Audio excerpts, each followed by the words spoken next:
ሰላም ላችኋለሁ እንደምን ሰነበታችሁ። ዛሬ ከቆምንበት እንቀጥላለን። ዛሬ የምናጠናው ማርቆስ ወንጌል ምዕራፍ 2 ከቁጥር 13 ጀምሮ እስከ 17 ያለው ይሆናል። ማርቆስ ወንጌል ምዕራፍ 2 ከቁጥር 13 እስከ 17 ያለውን ነው የምናጠናው። እስቲ ቆመን ብንሰማ ደስ ይለኛል። ለእግዚአብሔር ቃል ክብር። ማርቆስ ወንጌል ምዕራፍ 2 ከቁጥር 13 እስከ 17 ደግሞም በባህር አጠገብ ወጣ። ሕዝቡም ሁሉ ወደ እርሱ መጡና አስተማራቸው። ሲያልፍም በመቅረጫው ተቀምጦ የነበረውን የእልፍዮስ ልጅ ሌዊን አየና ተከተለኝ አለው። ተነስቶም ተከተለው። በቤቱም በማዕድ ተቀምጦ ሳለ ብዙ ቀራጮችና ኃጢአተኞች ከኢየሱስ ከደቀ መዛሙርቱ ጋር ተቀመጡ። ብዙም ነበሩ፣ ይከተሉትም ነበር። ጻፎችና ፈሪሳውያንም ከቀራጮች ከኃጢአተኞች ጋር ሲበላ አይተው ለደቀ መዛሙርቱ ከቀራጮችና ከኃጢአተኞች ጋር የሚበላና የሚጠጣ ስለምንድን ነው አሉ። ኢየሱስም ሰምቶ ሕመምተኞች እንጂ ብርቶች ባለመድኃኒት አያስፈልጋቸውም፣ ኃጢአተኞችን እንጂ ጻድቃንን ልጠራ አልመጣሁም አላቸው። እሺ እንቀመጣለን። እግዚአብሔር ያክብራችሁ። እንጸልያለን። ወይንዬ መጥተሽ ትጸልይልናለሽ። ክብር ለአምላካችን ለእግዚአብሔር ይሁን። እግዚአብሔር ይመስገን። እግዚአብሔር ይመስገን። እግዚአብሔር የዘላለም አምላክ እናመሰግናለን። ክብር ላንተ ይሁን። በውሏችን ከኛ ጋር ስለነበርክ እናመሰግናለን። አሁን ደግሞ እነሆ በፊትህ አለን፣ ከቃልህ ልንማር። የእስራኤል ቅዱስ እግዚአብሔር ሆይ መንፈስ በመካከላችን ሆኖ ስለሚያስተምረን እግዚአብሔር ሆይ በፊትህና በእኛ ፊት የቆመውን ባሪያህን አንተ ስለምትረዳው የሰማነው ቃል ከኛ ጋር ተዋህዶ ፍሬ ስለሚያፈራ እግዚአብሔር የዘላለም አምላክ እናመሰግናለን። ቀሪ ጊዜያችንን ላንተ ሰጠን፣ በጌታ በኢየሱስ ክርስቶስ ስም አሜን። ወይንዬ ተባረኪ። ዛሬ የምናጠናው የመብዛት መርሆ በሌዊ ምሳሌነት በሚል ነው የምናጠናው። ይሄ ሉቃስም ዘግቦታል ይሄን ክፍል። አስገራሚ ሰው ነው ይሄ ሌዊ እና እንደምታውቁት ነው ጻድቅ ሰው እንደ ሙሉ ቀን ብርሃን እየጨመረ ይመጣል። ስለዚህ መጨመር የእግዚአብሔር ፈቃድ እና መንፈሳዊ መርሆ ነው ማለት ነው። በህይወት መጨመር ህይወት እንዲሆን እንዲበዛላችሁ መጣው ያለውም እሱ ኢየሱስ ነው። ስለዚህ በዚህ ምድር ከኖር በተለይ ጌታን ከተቀበልን ጀምሮ በነገር ሁሉ መጨመር እንዳለብን ግድ ነው። ካልጨመርን አንድ መርሆ ስተናል ማለት ነው። በህይወታችን መብዛት ግድ ነው። ስለዚህ ነው ይሄ ሌዊ የመብዛት መርሆችን የሚያስተምረን። ቀራጭ ነው። እንዲያውም የቀራጮች አለቃ ነው። ታውቃላችሁ፣ ቀራጭ ከእስራኤሎች ገንዘብ ወስዶ ለሮማውያን መንግስት የሚሰጥ ማለት ነው። እና አይሁዶች በዚህ ምክንያት ይጠሏቸዋል። ቀራጮችን የሚጠሏቸው በብዙ ምክንያት ነው። አንደኛ ከሚቀርጠው ስለሚሰርቅ ሌባ ነው ይላሉ። በእርግጥም ሌቦች ናቸው አብዛኞቹ። እና ሁለት የእግዚአብሔርን ገንዘብ ለአሕዛብ ይሰጣል ብለው ይተረጉሙታል። እና ቀራጮች ከደሞዛቸው በላይ ነው የሚኖሩት። ይሄ ደግሞ አለቃ ነው፣ የቀራጮች አለቃ ነው። ማንም አይሁዳዊ ቀራጭ ለመሆን እሺ አይልም። ለምን? አይሁዶች ያገሉታል። ሰርግ የለም፣ ለቅሶ የለም፣ ሰላምታም አይሰጡትም። እንዲያውም ቤተ መቅደስ አካባቢም ዝር አይልም። እና ብዙዎች ስለሚጠሏቸው ከማህበረሰቡ ይገለላሉ ማለት ነው። ስለዚህ በእኛ ሀገር ቋንቋ ጎመን በጤና የምትሉት ነው። ከህዝቡ ጋር ከምጋጭ የቀረጥ ስራው ቀርቶብኝ በሰላም ልኑር የሚሉ አሉ፣ በጣም ደፋሮች ካልሆኑ በቀር። እና ሮማን ይሄን ስለሚያውቁ ነፃ ቤት ይሰጧቸዋል፣ ቦዲጋርድ አላቸው፣ ደሞዛቸው የትየለሌ ነው፣ ያባብሏቸዋል ማለት ነው። እና ያም ሁሉ ሆኖ ብዙዎች እሺ አይሉም። እና የእግዚአብሔር መንግስት እንዲያውም አይገባም ብለው ያስባሉ። ኃጢአተኛ ነው ብለው ስም ያወጡላቸዋል ማለት ነው። ነገር ግን ሌዊ የሮማውያን ቀራጭ ሆኖ በጣም የተማረ ነው። ቀራጭ ብዙ ጊዜ መጻፍ ይችላል፣ ካልኩሌት ማድረግ ይችላል እና ከሮማውያን መነጋገር ይችላል። የዚህ የታክስ የግብር የምን ጉዳይ በጣም ክህሎት ያለው እና ኢየሱስ በባህር አጠገብ ወጣ፣ ህዝቡንም ሁሉ ወደ እርሱ መጡ፣ አስተማራቸው። እና በመቅረጫው ተቀምጦ የነበረ የእልፍዮስ ልጅ ሌዊን አየ፣ ተከተለኝ አለው። ተነስቶም ተከተለው ይላል። ይሄን ብቻ በማንበቤ ስለ ሌዊ ምን ታያላችሁ? በጣም አስገራሚ ሰው ነው። ሮም የሰጣችሁን ስራ በገዛ ፈቃዳችሁ ከለቀቃችሁ ድጋሚ አታገኙትም ያን ስራ። ሌዊ ድጋሚ የማያገኘውን እድል ነው አሁን ኢየሱስ የጠራው ማለት ነው። ምናልባት ከዚህ በፊት ስለ ኢየሱስ ሰምተዋል። ሁሌ በሄደበት ስለሚያስተምር ኢየሱስ አላውቅም፣ ግን ሲያልፍ ቀረጥ መሰብሰቢያው ወንበር ላይ ቁጭ ብሎ አየው። ተነስና ተከተለኝ አለው። ጥቂት ፊደል ነች። ሌዊም ተነስቶ ተከተለው። ይሄ ብቻ አይደለም፣ እንዲያውም በቤቱ በማዕድ ተቀምጦ ሳለ ብዙ ቀራጮች ኃጢአተኞች ከኢየሱስ ከደቀ መዛሙርቱ ጋር ተቀመጡ። ብዙ ነበሩ፣ ይከተሉትም ነበር።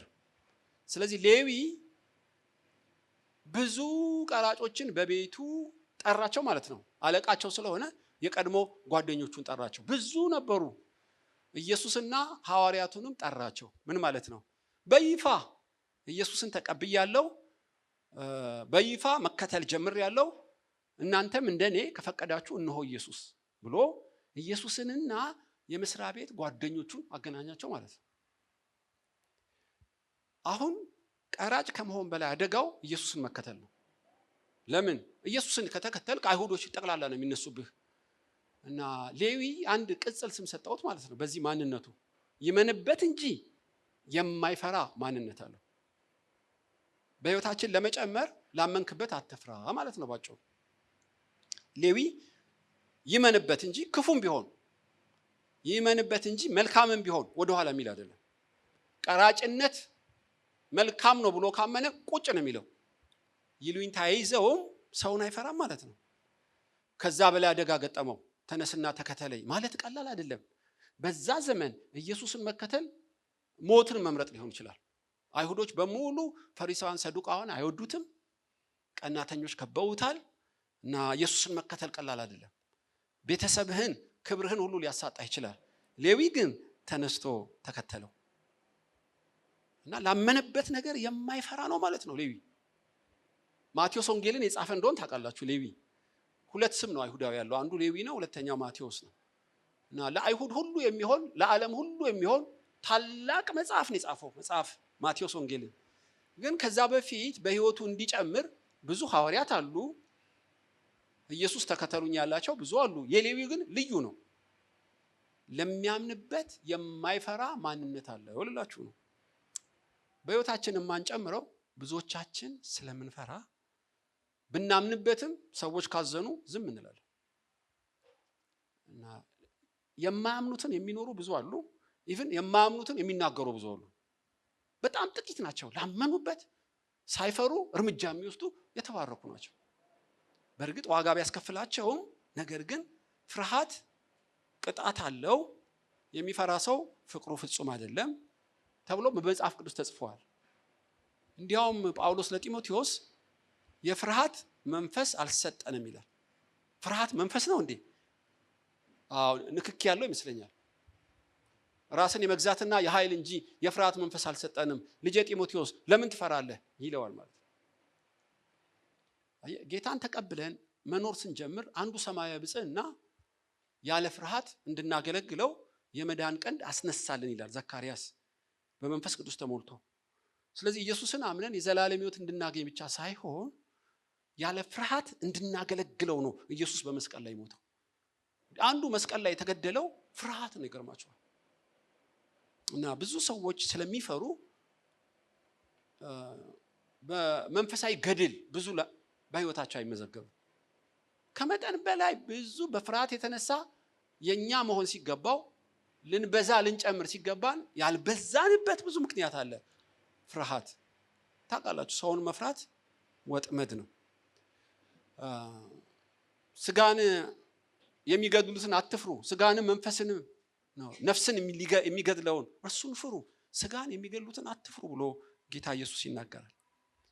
እንዲያውም እኔ አልቆጠርኩትም፣ 365 ጊዜ መጽሐፍ ቅዱስ ላይ አትፍሩ የሚል ቃል ተጽፏል ይላሉ። 365 ጊዜ ኢያሱ አትፍራ፣ ሰላም ለእናንተ ይሁን፣ አትፍሩ እያለ በሐዋርያቱንም በብሉይ በአዲስ ኪዳን ብዙ ጊዜ ተጽፏል። በፍርሃት መንፈስ ያልጨመሩ ብዙ ልነግራችሁ እፈልጋለሁ። አንዱ ጲላጦስ ነው። ከኢየሱስ ጋር ፊት ለፊት ለመገናኘት ብዙ እድል አለው። አፍ ለአፍ ከኢየሱስ ሰምቷል።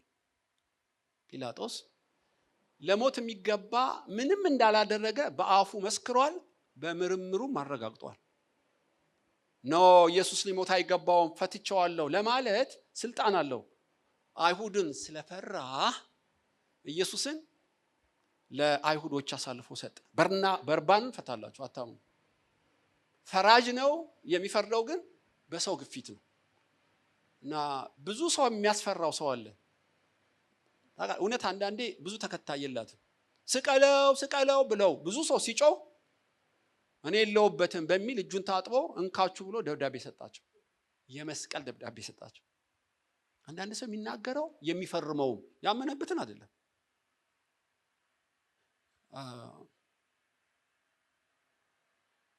አንድ ጓደኛዬ በቅርብ ከቤት ሲወጣ አንድ መኪና ወደ ኋላ መጥቶ ገጨው እና ጎዳው ማለት ነው። ከዛ ሹፌሩን ለምንድን ነው ወደ ኋላ የመጣኸው አልነው። አይ ወደ ኋላ አልመጣሁም እሱን የገጨኛል። እንዴ ይሄው ሰው ይመሰክርብሃል፣ ለምንድን ነው የምትዋሻው አልኩት። የፈለገ ዋጋ አስከፍልህ በገንዘብ እንረዳሃለን፣ እውነቱን ተናገር። አይ ልጄን ላሳደግበት እባክህ ከስራ ያባርሩኛል፣ አይኔን ግንባር ያልገው እኔ ወደ ኋላ አልሄድኩም እላለሁ አለኝ። ትችላለህ፣ ካሜራ የለም፣ ግን ውሸት ብዙ ጣጣ ያስከፍልሃል። እውነቱን ተናግረህ የመሸበት ማደር የሚል ተረት አለ ኢትዮጵያ ውስጥ። ልጅን የምታሳድገው እንደዛ ነው። እንዲያውም በምንም አይነት አለኝ። እኔ ቄስ ነኝ ልንገርህ፣ ስለ ገንዘብ አይደለም አድልቼም አይደለም፣ አትፍራ አልኩት። ማንም አያባረርህም፣ እናግዝሃለን። አልተቀበለኝም። እና መኪናው መሰራት ተሰርተዋል ከሌላ ቦታ።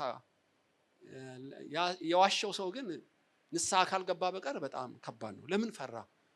ለምን ዋሸ? ፍርሃት ነው። እና ጲላጦስ የጻፈው ደብዳቤ የማያምነው ነው ማለት ነው። ለምን ብትሉ ስለፈራ ነው። ኢቭን ሚስቱ ነግረዋለች። በችሎት ተቀምጠሃል፣ ስጨነቅ ነው ያደርኩት፣ የምታደርገውን ተጠንቀቅ፣ ጻድቅ ሰው ነው ብላ ሚስቱ ጲላጦስ ነግረዋለች። ጲላጦስ ግን ፈራ። እና ይሄ ሌዊ አይፈራም ነው የምላችሁ። ጠቅላላ ቀራጮችን ጠራቸው። ብዙ ህዝብ እንዲገባም በሩን ከፈተው። ኢየሱስን ለሰው ሁሉ አስተዋወቀ። ተአምር ነው። በጠራው ማግስት በድፍረት ለሰዎች ሁሉ ኢየሱስን ማስተዋወቁ። ቀራጭ መሆኑን ስታዩት ማርቆስ ይሄ ማን ነው? አይፈራም ማለት ነው። ሌዊ አይፈራም ማለት ነው። ማቴዎስ ያልኳችሁ ሙሴ በእርግጥ ትሁት ነው ከምድር ሰው ሁሉ ይልቅ። ሲጸልይ በጣም የሚያስገርም ነው። መከራ ሲመጣ ግን መልኩ ይቀየራል። ይሄ ሙሴ አማሌቆች መጥተው የደከሙትን እኮ እየገደሉ ነው ሲሉት መልኩ ነው የሚቀየረው። ኢያሱ ጦረኞች ምረጥና ተዋጋ፣ አሮንና ሆር ተራራ ላይ እንገናኝ፣ እጁን እስከ ፀሐይ ግባት ዘረጋው። ኮምፕሊትሊ በመከራ ሰዓት ሙሴ ይቀየራል። አይፈራም። ጻድቃን አይፈሩም። ሕዝቅኤል ላይ አንድ ሕዝቅኤል ራእይ ያየሁ ይላል። ቀኙ እንደ አንበሳ ፊቱ ደግሞ እንደ ላም የሆነ ሰው አየሁ ይላል። የሚገርም ነው። አንበሳና ላም ተቃራኒ እኮ ናቸው። አንደኛው የዱር እንስሳ ነው፣ እችኛዋ የቤት እንስሳ ነች። ያ ገዳይ ነው፣ እቺ ደግሞ ወተት ሰጪ ነች። ታውቃላችሁ። ሁለቱም ግን በአንድ ሰው ላይ እንዴት ይሆናል? ምናልባት ያለ ፍርሃት የሚኖሩትን በትህትና የሚኖሩትን አንድ ላይ ለሕዝቅኤል ሲያመለክተው ይሆን እላለሁ። የትህትና መልካም ቢሆንም ያለ ፍርሃት እንድንኖር ካልሰለጠንን ወንጌል መስበክ አትችልም፣ እውነትን መኖር አትችልም። ለምን? አመፅ ዓለምን ሁሉ ሞልቶታል። ፈሪዎች እግዚአብሔርን ሊያገለግሉት አይችሉም። የማያምኑትን የሚኖሩ በህይወታቸው የማይጨምሩ ይሆናሉ። ስለዚህ መከራም ቢቀበሉ ላመኑት የማይፈሩ እንደ ሌዊ ያሉ እነሱ የተባረኩ ናቸው። ፍርሃት እንዴት ማናምነውን እንደሚያኖር በደንብ ያየሁት እኔ በአበኔር ነው እና በዮናታን ነው።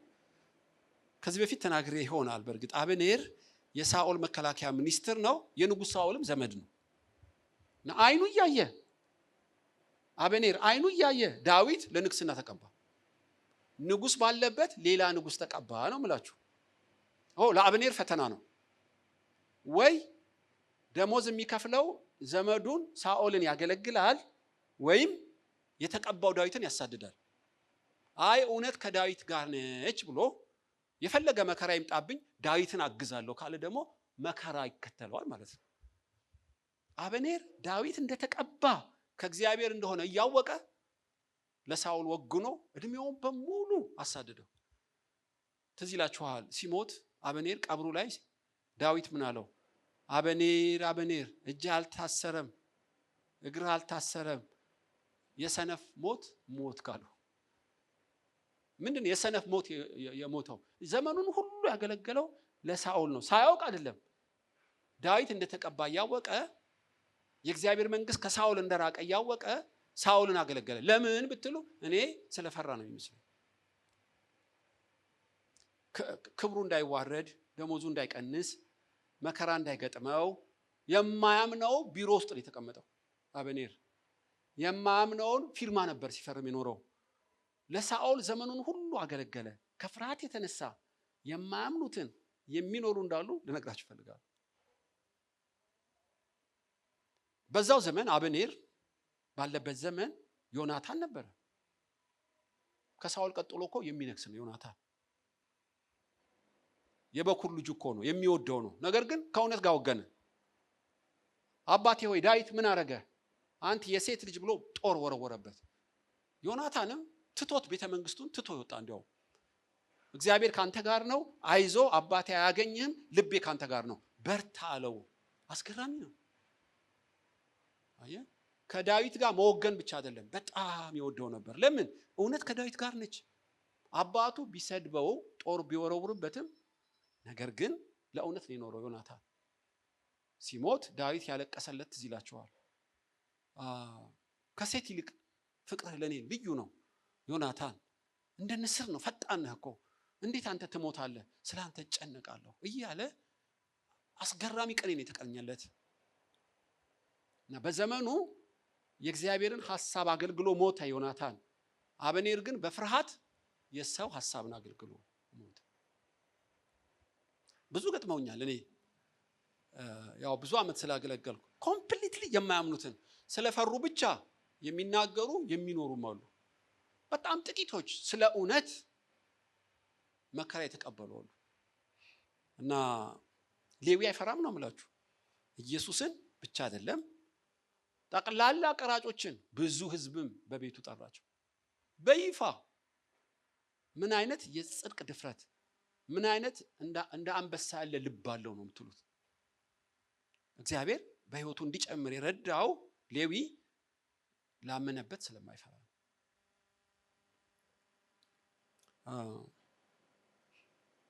በጣም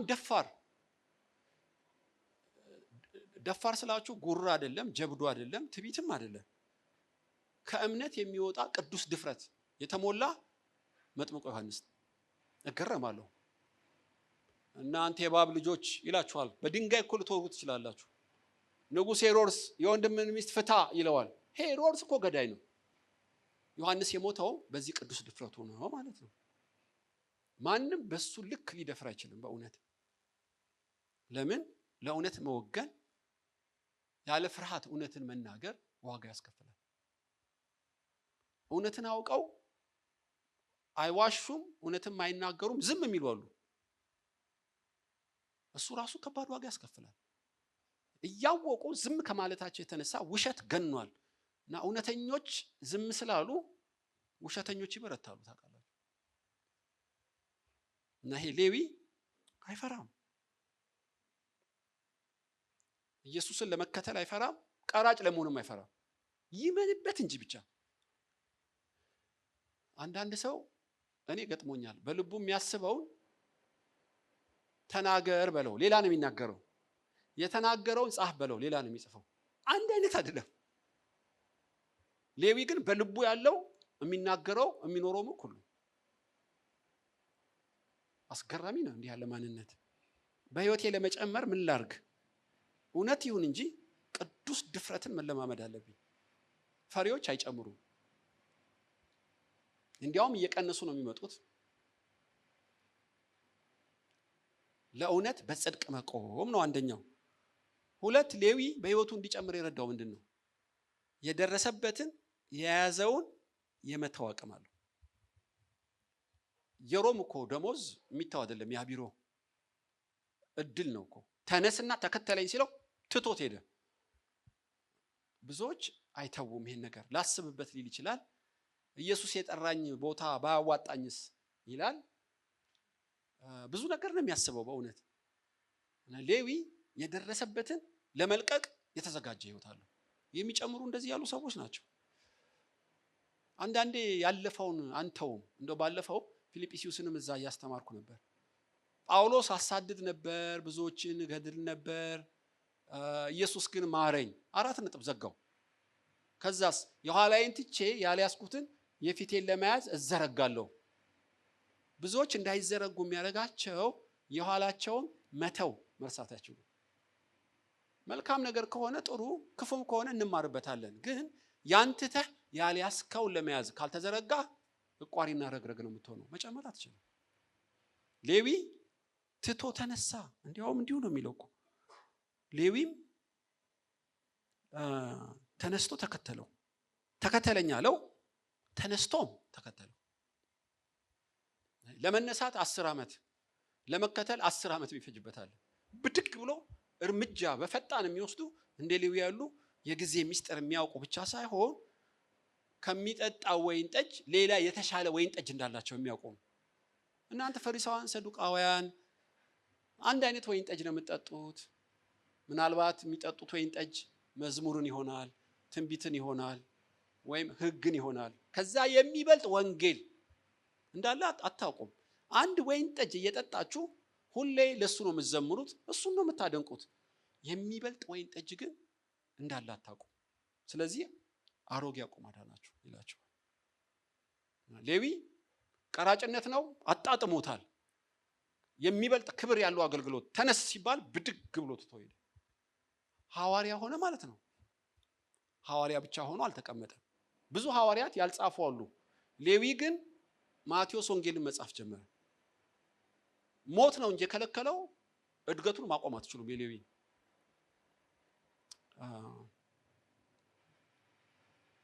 ጴጥሮስ ብዙ መጽሐፍ ይችል ነበር። በእውነት ከሌዊ ይሻላል እኮ። ከኢነር ሰርክል ውስጥ ነበር እላችሁ ነው። ያዕቆብና ዮሐንስ፣ ሌዊ ማለት ጴጥሮስ። ግን ዶሮ ሳይጮህ 3 ጊዜ ትክደኛለህ ያለው ቃል ሁልጊዜ በየቀኑ ያስለቅሰው ነበር የሚል ኮመንታሪ ላይ አንብቤያለሁ። በየቀኑ ያለቅሳል ዶሮ በጮኸው ቁጥር። መተው አይችልም። ጳውሎስ ያለፈውን ትቶ ሲዘረጋ፣ ጴጥሮስ ባለፈው ነገር ይቆዝም ነበር እና ኢነርጂ አጣ ማለት ነው። አንዳንዴ ንስሐ ከገባን በኋላ እግዚአብሔር እኮ ትቶልናል። ባለፈው እንደተነጋገር ነው ያለፈው ጽድቅም ቢሆን ኩነኔ ካልተው ነው ባለንበት ከተቀመጥን መጨመር አንችልም። ያለፈው ጽድቅም ቢሆን ኩነኔ አልፏል። ዛሬ እኮ አዲስ ቀን ነው። ጌታ ቢፈቃዱ ቢሆን ያላየነው አዲስ ቀን ደግሞ ነገ ይጠብቀናል። እና የትላንትናው ስኬት የሚያስፈነድቀኝ ከሆነ ስለ ነገ ለመጨመር የማላስብ ከሆነ በህይወት መጨመር አልችልም። ስኬት የስኬት እንቅፋት ነው የሚባለው ለዚህ ነው። አንድ ገድል፣ አንድ ምርኮ እጅ ላይ ሲገባ ያ ብቻ ይበቃኛል፣ ደርሼበታለሁ፣ ልኬ ነው ካልክ መጨመር አትችልም። ሌዊ ሁልጊዜ የደረሰበትን የመተው አቅም አለው። ሰዱቃን ፈሪሳውያን ግን እንዲህ አይደሉም። እና አምላክ ቆሞ ሲያስተምራቸው በህይወታቸው እንዳይጨምሩ እንቅፋት የሆነው እኛ ትክክል ነን፣ ከዚህ በላይ እውቀት የለም፣ ከዚህ በላይ ልምምድ የለም፣ እኛ ደርሰንበታል፣ ዘግተነዋል ይላሉ። የአምላክ ነገር ግን ታላቅ ነበር። አልሰሙትም ኢየሱስን። እኛ ሙሉ ነን ብለው ስለሚያስቡ ዘመናቸው ሁሉ በክርክርና በልብ ጥንካሬ ነው ያለቀው። ስለዚህ ነው አሮጌ አቁማዳ ያላቸው። አቁማዳ ታውቃላችሁ፣ ወይን ጠጅ ውስጡ ሲገባ ወይን ጠጁ ይፈላል እና ቦታ ይፈልጋል። አቁማዳው ግን መስፋት አይችልም፣ መጨመር መለጠጥ አይችልም፣ ያፈነደዋል። ወይን ጠጁ ይፈሳል፣ አቁማዳውም ይጠፋል። እና አዲስ አቁማዳ ግን ዳግም እንደተወለደ ሰው የመንፈስ ቅዱስ አሰራር ይገባዋል ማለት ነው። እና ሁሌ በደረስኩበት ትክክል ነኝ የሚሉ አሉ እስከ ዛሬ። እና መጽሐፍ ቅዱስ የተዘጋ ነው፣ በርግጥ መገለጡና ጥበቡ ግን ብዙ ነው። እግዚአብሔርን በእኛ ልክ ልናደርገው አንችልም እኮ። አዲስ ዶክትሪና እናመጣም፣ ግን የቅዱስ ቃሉ መገለጥ እጅግ ብዙ ነው፣ አያልቅም። ጥበብና እውቀትን ለመማር የተዘጋጀ ልብ ላለው እግዚአብሔር ይጨምርለታል። ለመጨመር ላልተዘጋጀው ትቶት ይሄዳል። ሌዊ እንደዛ ነበር፣ ሰዱቃን ፈሪሳውያን ግን እንደዛ አይደሉም። አብርሃም አቤት ልጅ የለኝም፣ ኤሌዜር ሊወርሰኝ ነው፣ ልሞት ነው፣ አስተሳሰቡን ይሁ ከዚህ ድንኳን ውጣ አለው። ሁሌ እንደዚህ ነው እንደምታስበው? እስቲ ከዋክብትን ቁጠር፣ 1 2 3 አትችልም መቁጠር። እስቲ አሸዋን ቁጠር፣ መቁጠር አትችልም። እኔ እንደዛ ነኝ። አብርሃም አንተ ቆጥረ የማትጨርሰው እንደ ከዋክብትና እንደ አሸዋ እኔ ኤልሻዳይ ነኝ። በአንተ ልክ አረከኝ እንዴ? አንተ ስትሸመግልም እኔ የምሸመግል፣ ሚስት መካን ስትሆን ሰማይ መካንም ይሆን፣ ለአንተ ዘመን ሲያልፍብህ እግዚአብሔርም ዘመን ያለፈበት አድርገህ መቆጥረኝ። እኔ ግን እንዳንተ አይደለሁም። አብርሃም አመለካከትን ቀይር ይለዋል ማለት ነው። ትዝ ይላችኋል ሙሴ ድንጋዩን ተናገረው አለው። ምታው ነው ያለው። መጀመሪያ በዱላ በበትሩ ሲመታው ከአለት ውስጥ ውሃ ወጣ። ሙሴ ልምምድ አለው ማለት ነው። የምን ልምምድ? በዱላው ከድንጋይ ውሃ ማውጣት። እግዚአብሔር ግን መልእክቱን ቀየረበት። አለቱን በቃለ ተናገረው ውሃ ያወጣል አለው። የለመደው መምታት ነው። እግዚአብሔር ያለው ግን ተናገረው። አለቱን ድጋሚ ሲመታው ከናን አትገባም አለው። ፊኒሽ። የለመድከው ይጥምሃል፣ የለመድከው ያስደስትሃል። ስለዚህ ነው አዲስ ነገር ማድረግ የማንፈልገው።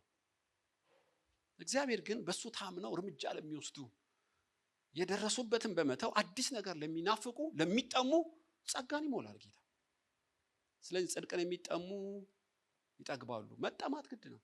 ጠግብ ያለው ካልክ ቆመ ነገሩ ሁሉ ማለት ነው። ፊልጵስዩስ ቁጥር 13 እስከ 14 ነው ምዕራፍ 3 ላይ በፊታቸው ያለውን ለመያዝ የሚዘረጉ እንደ ጳውሎስ ያሉ የኋላቸውን የሚተዉ እነሱ የተባረኩ ናቸው።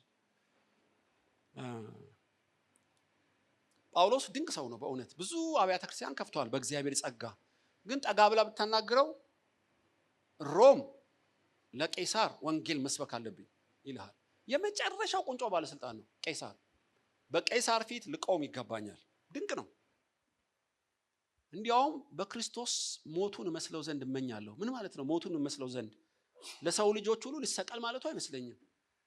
ሲኦል ወርዶ ኢየሱስ እንደሰበከ እኔም መስበክ ፈልጋለሁ ማለቱ ይሆን አላውቅም።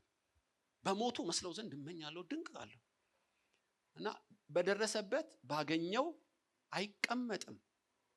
ሌዊ እንደዛ ነው።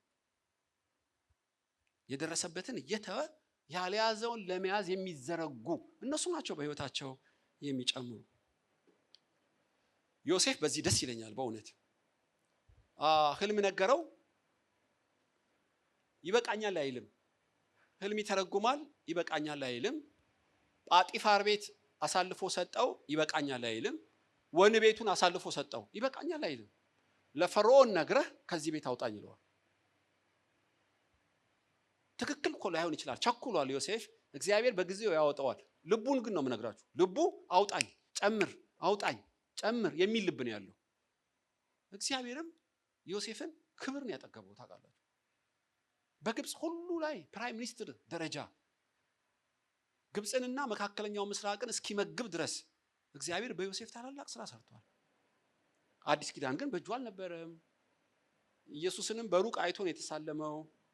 ነገር ግን ዮሴፍ ትንሹ የሚጨምር የወይን ሐረግ በፍሬ የተሞላ ዛፍ ነበረ። ሰለሞን ምሳሌን፣ መክብብን፣ መኃልይን ጽፏል። ንግስት ሳባ ልትጎበኘው እስክትሄድ ድረስ ተጽዕኖ ዓለም አቀፍ ነበር። እኔ በቅርቡ ትንሽ ወጣ ብዬ ነበር በእውነትና እዛ ስመጣ አንድ ሰው አገኘው። በጣም ልቤን ነካው የተናገረው። እኔ በቃ ማቀው የተወለድኩበትና አዲስ አበባን ብቻ ነበር። ለካ እልፍ ሲሉ እልፍ አለ። ቄሱ አሁን ያለውበት ብነግርህ ትገረማለህ አለኝ። እና እውቀቴን ይፈልጋሉ፣ ንግዴም ጨመረ፣ በስሬ ብዙ ሰዎች ቀጠርኩ። ለካ ዓለም ሰፊ ነች፣ ምድር ሁሉ የእግዚአብሔር ነው፣ የዘላለም አምላክ እያለ ልቤን አሞቀኝ። ይገርማቸዋል። እና አሁን ያለበትን ራሱ ትቶ ከአንድ ሀገር ወደ ሌላ ሀገር እየሄደ ብዙ ድርጅቶቹን እያስፋፋ እንደሆነ ነገረኝ። ከኔ የሚበልጡ ፖቴንሻል ያላቸው ልክ ይሄ ነው እያሉ ፈርተው የተቀመጡ አይሆንልኝም የሚሉ እፈራለሁ የሚሉ ብዙ ጓደኞች አሉ። እኔ ግን ያው በቅዱስ ድፍረት ተሞልቼ የደረስኩበትን እየታውኩ ስለሄድኩ በጣም የጽድቅ ተጽዕኖ አምጥቻለሁ አለ። በመንግስታት ደረጃ ነው አሁን ያ ሰው የሚያነጋግረው። ከትላንት ወዲያ በዚህ በ3 ቀን ውስጥ የሰማሁትን ነገርኳችሁ። እና በክርስቶስ ደም የተዋጀ ይሄ አእምሯችን፣ በመንፈስ ቅዱስ የተሞላው ልባችን ስንት የእግዚአብሔር ቃል ብርሃን ይበራልን። መጨመር እኮ እንችላለን። ልካችን ይሄ አይደለም ነው የምላችሁ በእውነት። መላእክት ከኛ ጋር ስላሴዎች በእኛ ውስጥ ካደሩ እንዴት እንደ ትላንት መሆን ይችላሉ? መጨመር አለብኝ። ለምን? የመለኮት ባህሪ ተካፋይ ስለሆንኩ፣ የሰማይ ብርሃን ስለበራልኝ እንደማንም ተራ ሰው ልሆን አልችልም። ስለዚህ ነው ሌዊ አንድ ሌዊ ማቴዎስ ወንጌል እስከ ምጽአት ድረስ ለአዳም ዘር ሁሉ ተተርጉሞ ማቴዎስ የጻፈው በየቤቱ አለ። የማቴዎስ ወንጌል ተብሎ ማለት ነው። ቢሞትም የጻፋቸው ቅዱሳት መጽሐፍት ለሰው ልጆች ጥቅም አላቸው። ሞት ከለከለው እንጂ ሌላ መጽሐፍም ሊጽፍ ይችላል ሰው። ማቴዎስ ግን ረጅም ምዕራፍ ነው የጻፈው እና በቂ ይመስለኛል ለአንድ ሰው እድሜ። ሕዝቅኤል ውስጥ ሕዝቅኤል ራእይ ያየ ከቤተ መቅደስ አንድ ውሃ ይወጣል። አንድ ሺህ እርምጃ ሲሄድ ቁርጭምጭሚቴ ጋር፣ ጠለቅ ስል ወገቤ ጋር ነው። ጠለቅ ስል የሚዋኝበት ጥልቅ ነው፣ ፍጻሜ የለውም ማለት። የእግዚአብሔር ነገር እኮ እንዲህ ነው። ዳርቻ የለውም፣ ጥልቅና ሰፊ ነው። የኛ ዓለም ግን ይቺ ነች፣ በቃ ትንሿ ዓለም። እኛ አንድ ሳይንቲስት መጥቶ አስተምሮናል አሉ እና ደነቃለሁ። ጋሽ ሰለሞን ይባላሉ እና በዚህ በፊዚክስ በምን በጣም ሊቅ ናቸው። ስለ ዓለም ስለ ምድር ሲነግሩ ነው። ምድር እቺ ክቧ ስፒል ወስደው እዛች ግድግዳ ላይ ጠቅ አረጓት፣ አንድ ጥቁር ነገር። ከዛ ከብዙ ጽንፈ ዓለም ውስጥ ምድር እንደዛች ነች ብለው እንደ ስፒል ነገር ጠቅ ብለው ትንሽ አረጓት። እኔ ገረመኝ በጣም። ይሄ ትልቅ ዓለም የምንለው ለካ እንደ ገንቦ ያለ ጠብታ ነው። እግዚአብሔር እንዴት ታላቅ እንደሆነ እኮ ልነግራችሁ ነው። በጣም ታላቅ። የደረስክበት ብቻ አይደለም እግዚአብሔር ባጀቱ። በጣም ብዙ ጥበብ፣ ብዙ ኃይል፣ ብዙ እውቀት እኮ አለው። እንዲያውም እኔ በአውሮፕላን ከፍ ብላችሁ ስትሄዱ ምድር እችን አዲስ አበባችን ትንሽ ትሆናለች። አቤት ለዚህ ነው እንደ አጥር እየተጋፋን የምንንጫጫው ትላለህ። ዝቅ ስትል ነው ያንተ መንደር ብቻ ትልቅ ይመስል፣ ከፍ ስትል ትንሽ ይሆናል ሁሉ ነገር። ታላላቅ ያላየነው ያልጎበኘነው ስንት መዛግብት እንዳለ ልነግራችሁ አልችልም። ስለዚህ ሌዊ አትሊስት በፍጥነት የደረሰበትን ያልያዘውን ለመያዝ የሚዘረጋ ነው። የሚጨምሩ እንደዚህ ያሉ ሰዎች ናቸው። እስጢፋኖስ ዲያቆን ነበር። በሕዝቡ መሃል ድንቅና ተአምራት ያደርግ ነበር። ሰማይ የተከፈተለት ነበር። ፊቱ የሚያበራ ነበር። በአጭር ሰዓት በፍጥነት ያደገ ሰው ነው እስጢፋኖስ። የነ ፊልጶስን ብተርክላችሁ ጊዜም አይበቃም። ኤልሳ ዛሬ ካንተ ልወሰድ ነው፣ የምትፈልገውን ለምን። ጌታዬ ሆይ በአንተ ያለው መንፈስ 2 እጥፍ እኔ ጋር ይሁን። ብራቮ ኤልሳ። እጅህን ጭነህ ጸልይልኝ፣ መደረቢያ ስጠኝ፣ እንዳንተ ከሆንኩ በቂ ነው አላለም። 2 እጥፍ አድርገው። በቃ አስቸጋሪ ጠይቀሃል፣ ስነጠቅ ካየ ይሆንልሃል አለው። በእርግጥም አየ፣ በእርግጥም ሆነለት። ኤልያስ ያደረገውን 2 እጥፍ ነው ኤልሳ ያደረገው ነው የምላችሁ። ስለዚህ ሌዊ ቀራጭ የነበረው ሌዊ ደቀ መዝሙር ሆነ፣ ሰባኪ ሆነ፣ ቅዱሳት መጻሕፍት የጻፈ ሆነ፣ ወንጌላዊ ሆነ። በዘመኑ ብዙ ቅባት አለው፣ ብዙ ገድል አለው ሌዊ። እኛ ቀድሞ የነበርኩበት ቸርች አንድ ታላቅ ሰው ሞቱ እና በርግጥ በቀብራቸው የተነበበው 1 ይገለጣል፣ 2 መጽሐፍ ቅዱስ ማህበር አቋቋሙ፣ አብያተ ክርስቲያን ማለት ነው ይገለጣል ብዙ ነው። ከኋላዬ አንዱ እኔ ስሞት ምን ይነበብ ይሆናል? ምንም አልሰራም ማለት ነው ሰውየው። በቃ አቶ ከሌ 2 ልጆች ነበሩት ካለው ነው ያው ሞተ በ60 ዓመቱ። የሳቸው ብዙ በምን እድሜ ምን እንዴት በቃቸው ጊዜ ነው የምትሉት?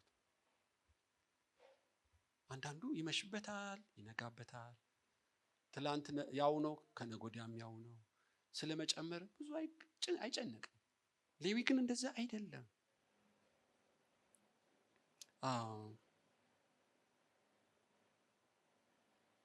መጨመር እንዴት ይቻላል? ላመንክበት ሳትፈራ በጽድቅ መኖር ስትለማመድ ነው። ቅዱስ ድፍረት ሲኖር ነው። በህይወቴ መጨመር እንዴት እችላለሁ? የያዝኩትን አገኘው ደረስኩ የምትለው መተው ስትችል ነው። ሶስተኛ አዲስ ነገር ስትናፍቅ ነው። እሺ ያለፈውን መተው አንድ ነው፣ መናፈቅ ሌላ ነው። ሌዊ አዲስ ነገር ይናፍቃል። ምዕራፍ 5 ቁጥር 39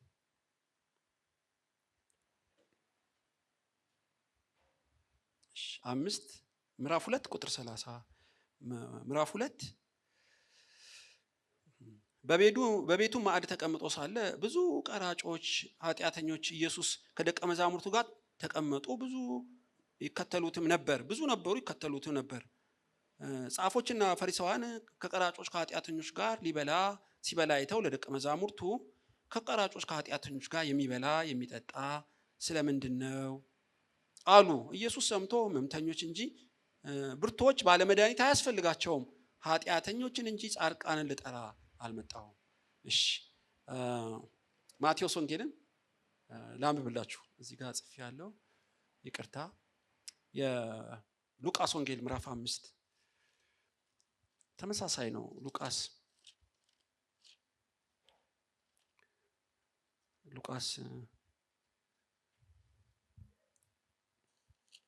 5 ቁጥር 37 አዲስ ልብስ እራፊ ባረጀ ልብስ ላይ የሚያኖር የለም፣ ቢደረግ ግን አዲሱን ይቀደዋል፣ ደግሞም አዲሱ እራፊ ላሮጌው አይስማማውም። ባረጀ አቁማዳ አዲስ የወይን ጠጅ የሚያኖር የለም፣ ቢደረግ ግን አዲሱ የወይን ጠጅ አቁማዳውን ያፈነዳል፣ እርሱም ይፈሳል፣ አቁማዳውም ይጠፋል። አዲስ የወይን ጠጅ ግን በአዲስ አቁማዳ ማኖር ይገባል፣ ሁለቱም ይጠባበቃሉ። አሁን ይህን ስሙ፣ ይህን የፈለኩት ይህን ነው። ቁጥር 39 ሉቃስ ወንጌል ምዕራፍ 5:39 አሮጌ የወይን ጠጅ ሲጠጣ አዲሱን የሚሻ የለም፣ ለምን? አሮጌው ይጣፍጣል ይላልና። አሮጌው ይጣፍጣል ይላልና። ለምንድን ነው የማያድገው ብትለው፣ ይጠጣዋል። በእርግጥ እኮ አይመረውም፣ ይጣፍጠዋል። ከዛ በላይ የሚጣፍጥ ነገር እንዳለ ግን አያውቅም። ስለዚህ አዲስ ነገር እንዳለ፣ ከያዘው በላይ የተሻለ ነገር እንዳለ አያውቅም። ስለዚህ ሁልጊዜ በአንድ ቦታ ይዞራል። ያለፈውን መተው አንድ ነው፣ አዲስ ነገር አለ ብሎ ማመን ደግሞ ሌላ ነው። ሌዊ ሁልጊዜ አዲስ ነገር የሚናፍቅ ነው። የበለጠ ጣፋጭ እንዳለ፣ ያልያዘው ነገር እንዳለ፣ ያላገኘው ነገር እንዳለ ሌዊ ያምን ነበር። ሐዋርያው ጳውሎስ ደበደቡት፣ የሞተ መስሏቸው ደቀ መዛሙርት ዙሪያውን ከበቡ። እሱ ግን በመንፈስ ይሁን በስጋ አላውቅም ወደ 3ኛው ሰማይ ተነጥቋል ይላሉ። ሰው ሊያስተውለው የማይችለውን ሰማ፣ አየ እና 3ኛው ሰማይ የተነጠቀ ሰው ነው ጳውሎስ።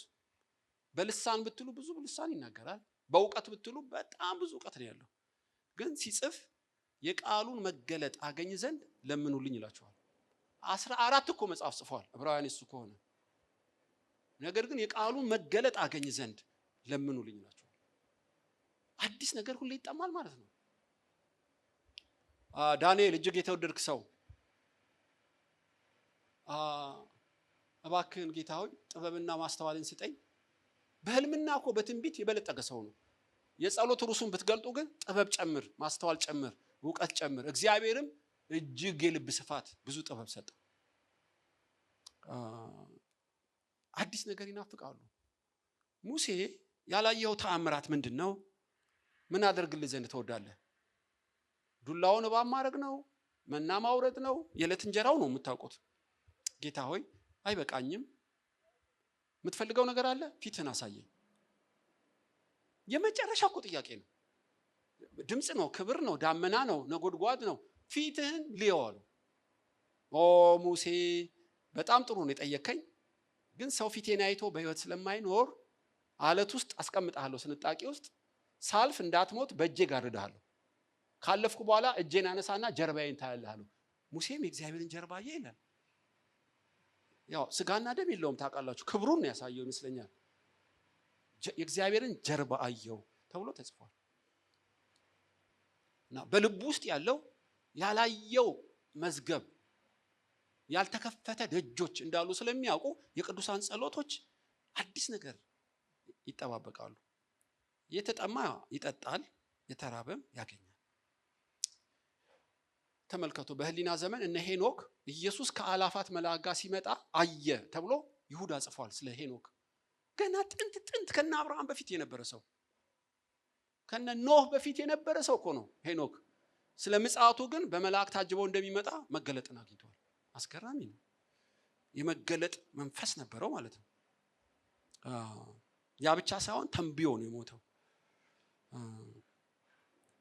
ዛሬ ወገኖች ሆይ በዚህ ጉባኤ እግዚአብሔር ሙግት አለው። ልጄ ሆይ እንድትበዛ ፈልጋለሁ፣ ያለህበት ያለሽበት አይመጥንሽም። የሰማያዊ የተጠበቀ ክብር በክርስቶስ በማመንህ በሰማያዊ ክብር እንድትሞላ እግዚአብሔር ፈቃድ ነው። በየወሩ አይደለም በየቀኑ እንድትጨምር። ሐዋርያቱም ዕለት ዕለት በቁጥርና በጥራት ይጨምሩ ነበር። ዕለት ዕለት አሁንም እኔ እችላለሁ፣ ትችላለህ። ለምን አትችልም? እግዚአብሔር ካንተ ጋር ሆኖ እና በህይወትህ እንድትጨምር ምን ላርግ? አትፍራ፣ አትፍራ። ማስፈራ ማስደነግጥ እኔ ብቻ አልሆን። ምንም ነገር አትፍራ። ከሰማይ በታች ሰውን አትፍራ፣ ሁኔታን አትፍራ። በይሉኝታ ታስራ አትቀመጥ። ጽድቅ ይሁን እንጂ መጽሐፍ ቅዱስ ይሁን እንጂ አትፍራ የሚለው ሰው አለ ማለት ነው። ሌዊ አይፈራው። ሁለት እግዚአብሔር የሚሞግተው እሺ፣ እግዚአብሔር ጸጋ በአንተም ትጋት የደረስክበት እኮ ሚስጥር አለ። ግን እሱን ነገር መተው ትችላለህ ወይ? መተው ማለት መርሳት ማለት አይደለም። በቃ መልቀቅ ትችላለህ ወይ ነው። ሁለተኛው የምወስደው እርምጃ የሚያመጣውን ስለማላቅ እዚህው እስከ ጡረታ ቁጭ ልበል ነው የምትለው። ጥሩ ነው እስከ ጡረታ መቀመጥ እኮ፣ ግን በውስጥ ያለው ፖቴንሻል ይሄ ብቻ ላይሆን ይችላል። ዝግጁ ናችሁ? እግዚአብሔር በህይወታችሁ መንፈስ ቅዱስ እንዲጨምር ትፈቅዱለታላችሁ? አዲስ ልምምድ፣ አዲስ እድገት፣ አዲስ ህይወት። አዲስ ወንጌል የለም፣ አዲስ አምላክ የለም። ግን በህይወታችን ብዙ አዲስ ክብር አለ ያላየነው፣ ያልደረስንበት። መተው ያለህበትን መተው ትፈልጋለህ? ሶስተኛስ አዲስ ነገር ትጠማለህ ሆይ? ትናፍቃለህ ሆይ? ከተጠማ ነው የሚሰጠህ። ከተራብክ ነው የምትመገበው። ያልተነኩ ብዙ ክብሮች አሉ እኮ በሰማይ አይደለም፣ በሰማይ በምድር ስንት ያልታረሰ፣ ስንት ያልተገደበ፣ ስንት ያልወጣ ማዕድን፣ ስንት ያልተመሰከረለት ሰው ልነግራችሁ አልችልም። መከሩ ብዙ ነው፣ በጣም ብዙ ነው። 24 ሰዓት ብትሰራ የማይበቃ። አሁን ያለህበት ልኬ ነው ብለህ ካልተቀመጥክ በቀር እግዚአብሔር አልቆብኛል አይልህም። ስለዚህ አንተ ሳትኖር የምታስተላልፈው ለቀጣይ ትውልድ አለ ወይስ ለብቻ ነው የምትኖረው?